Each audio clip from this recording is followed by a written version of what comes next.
এক ছিল গঙ্গার তীরের ছোট্ট গ্রাম। সেখানে থাকত এক দরিদ্র কৃষক উপেন।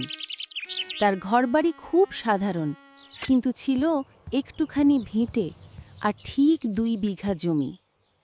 সেই জমিই ছিল তার একমাত্র ভরসা। চাষ করে পরিবারকে বাঁচিয়ে রাখত। দিনভর রোদে ঘামে খেটে উপেন জমি চাষ করত। তার চোখে সেই জমিই ছিল সুখ আর আশ্রয়। কিন্তু গ্রামের জমিদারের চোখ পড়ল জমিটার উপর। জমিদার চাইল 2 বিঘা জমি নিজের করে নিতে।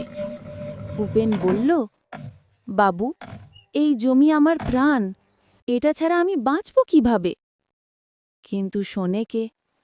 আদালত, থানা সব জমিদারের পক্ষে গেল। উপেনের 2 বিঘা জমি কাগজে কলমে কেড়ে নেওয়া হলো। জমি হারিয়ে উপেন ভিটে ছেড়ে দূরে চলে গেল। তার জীবনে শুধু দুঃখ আর অনিশ্চিত। অনেক বছর পর একদিন বৃদ্ধ উপেন ফিরে এলো গ্রামে।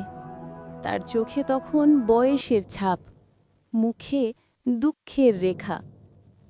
সে দূরে তাকিয়ে দেখল, তার সেই প্রিয় জমি জমিদারের বাগান হয়ে গেছে।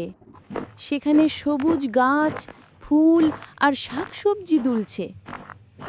উপেনের বুক ভেঙে গেল।